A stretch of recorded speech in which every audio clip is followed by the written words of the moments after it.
Hello friends, welcome back to your own YouTube channel. आज हम पढ़ेंगे सेक्शन 177 ऑफ कंपनीज एक्ट 2013 जो कि डील करता है ऑडिट कमेटी से।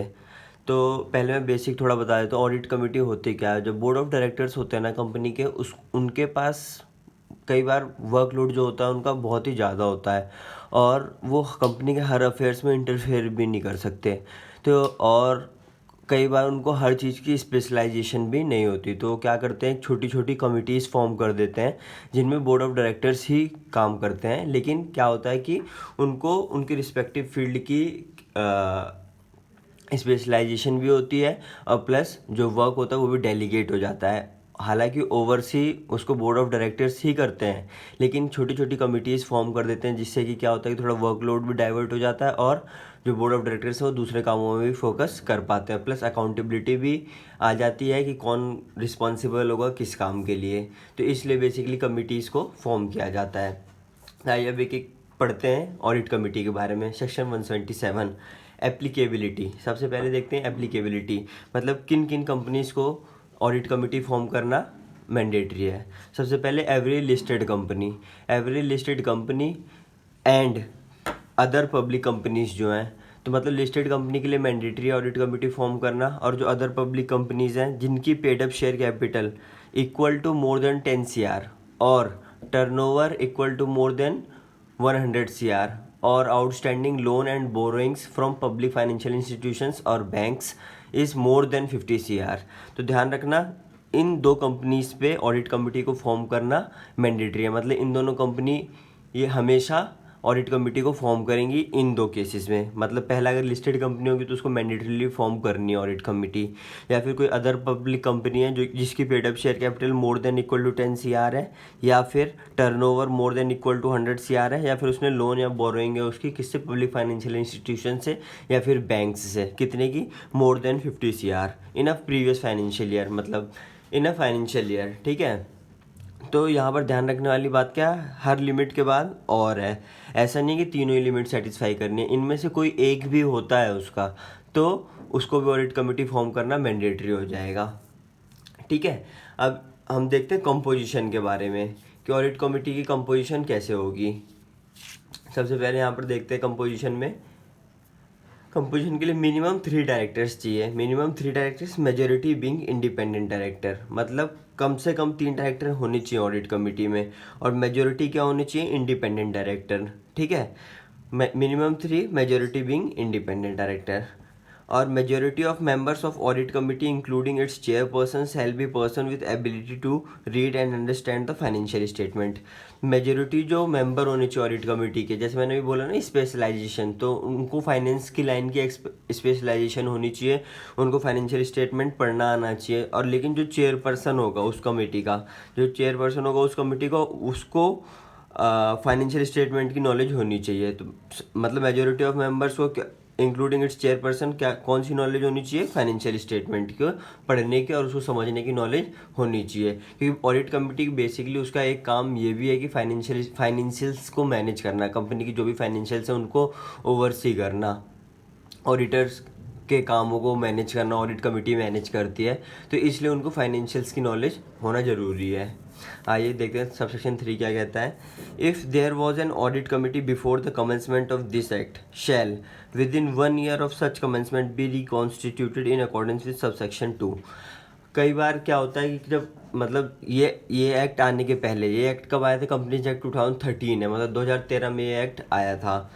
उससे पहले अगर किसी कंपनी को ऑडिट कमेटी होगी तो उस ऑडिट कमेटी को उसको रिकॉन्स्टिट्यूट करना पड़ेगा। रिकॉन्स्टिट्यूट करने से मतलब ये है कि सपोज़ पहले ऑडिट कमेटी में 4 डायरेक्टर होंगे, 5 डायरेक्टर होंगे, या फिर एक डायरेक्टर से भी बन गई होगी, या फिर 2 डायरेक्टर से भी बन गई होगी।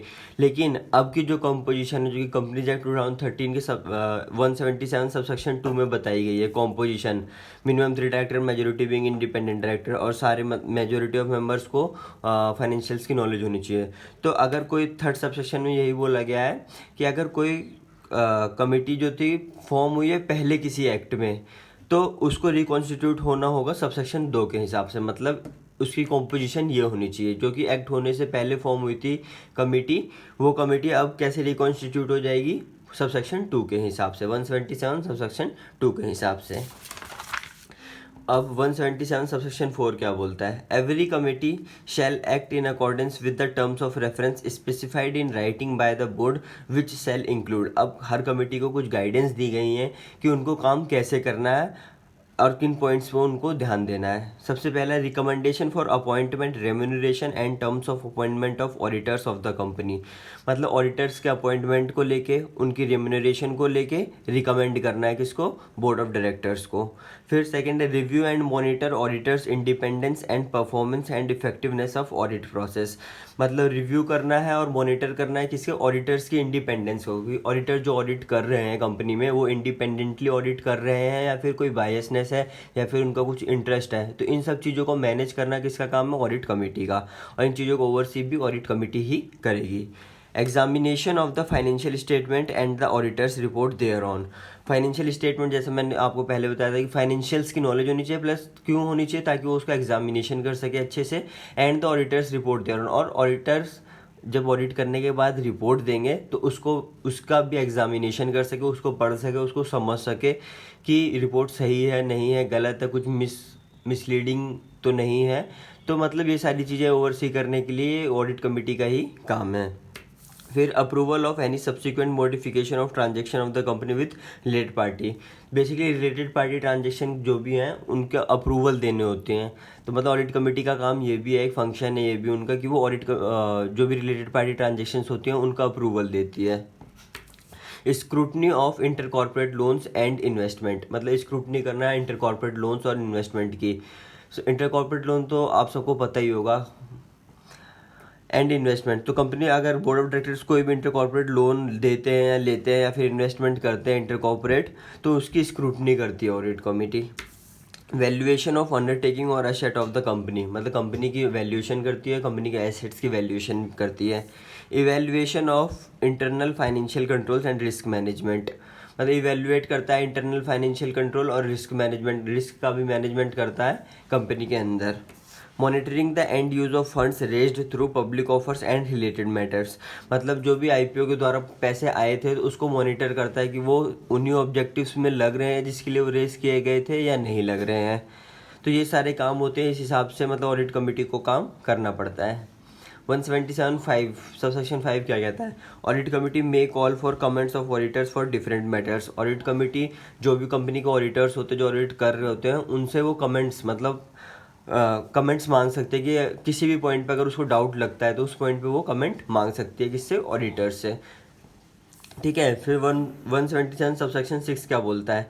ऑडिट कमेटी की अथॉरिटी टू इन्वेस्टिगेट। वो इन्वेस्टिगेट भी कर सकती है और खुद से भी कर सकती है इन्वेस्टिगेट, या फिर बोर्ड ऑफ डायरेक्टर बोलेंगे तो भी इन्वेस्टिगेट कर सकते हैं किसी भी मैटर में। मतलब किसी भी फाइनेंशियल मैटर में, फाइनेंशियल से रिलेटेड किसी भी मैटर में ऑडिट कमेटी इंटरवीन कर सकते हैं, आइदर सुओ मोटो और on the reference of board of director. ठीक है। अब 177 सबसेक्शन 7 क्या बोलता है? Auditors plus KMP right to be heard in the meeting of the audit committee when it considers the auditor's report but shall not have the right to vote. Auditors जो होंगे plus KMP, company के auditors और KMP, उनको right to be heard in the meeting. जो भी audit committee की meeting होगी, क्योंकि हर कंपनी की जो ऑडिट कमेटी फॉर्म होती है उस साल में जितनी बार ज़रूरत होती है उतनी बार मिलती है। मतलब मिलती है इन द सेंस उनकी मीटिंग होती है डिस्कशन करने के लिए। तो उस मीटिंग में ऑडिटर्स जो होंगे और केएमपी जो होंगे वो दोनों ही क्या, उनको मतलब right to be heard in the meeting of the audit committee लेकिन उनको वोट डालने का हक नहीं है। सिर्फ वो क्या कर सकते हैं, अपने डिस्कशन कर सकते हैं ऑडिट कमेटी में, लेकिन वोट नहीं डाल सकते हैं। 177 सबसेक्शन 8 क्या बोलता है? The board report under section 134 subsection 3 shall disclose the composition of audit committee. Company की जो भी ऑडिट कमेटी होगी उसकी जो भी कॉम्पोजिशन होगी, जैसे कि अभी मैंने पीछे सबसेक्शन 2 में बताया था कि मिनिमम 3 डायरेक्टर होने चाहिए प्लस मेजोरिटी जो इंडिपेंडेंट डायरेक्टर होने चाहिए। तो ये कॉम्पोजिशन जब कंपनी की बोर्ड रिपोर्ट बनेगी 134 सबसेक्शन 3 में, उसमें ये कॉम्पोजिशन को डिस्क्लोज करना पड़ेगा कंपनी को। फिर उसके बाद 177 सबसेक्शन 9 क्या बोलता है? Every listed company plus every other company which accepts deposit from the public plus every company which has borrowed money from bank and public financial institution in excess of rupees 50 crore shall establish vigil mechanism for directors and employees to report genuine concern। कई बार company में frauds होते हैं तो fraud की जो reporting होती है, fraud की रिपोर्टिंग इन द सेंस एक तरीके की विशल ब्लोअर पॉलिसी की बात हो रही है।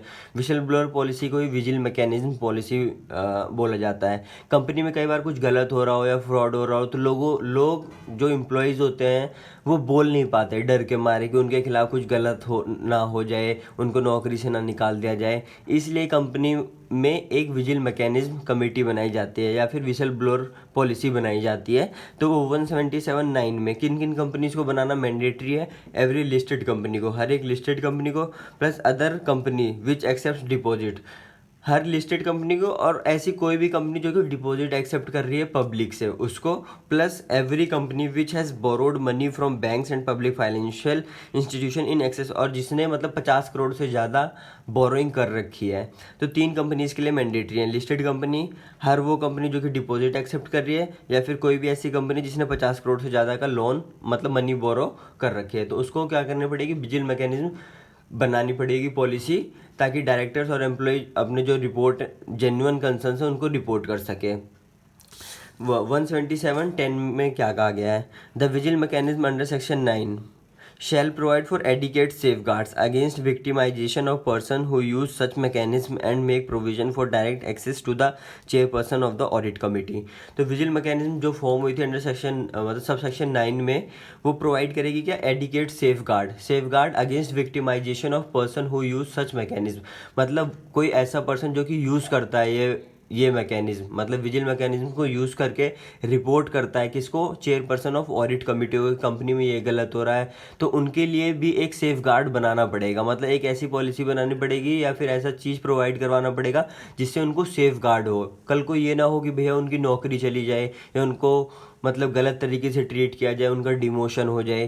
तो इसलिए विक्टिमाइजेशन से बचाना है उनको, एडिकेट सेफ गार्ड प्रोवाइड कराना है किसने? विक्टिमाइजेशन से, और ताकि वो खुले दिल से मतलब बेधड़क बिंदास ऑडिट कमेटी को रिपोर्ट कर सके अगर कंपनी में कुछ गलत हो रहा है। अगर ऐसा नहीं होगा, ऐसा प्रोविज़न नहीं होगा तो कोई भी क्यों रिपोर्ट करेगा?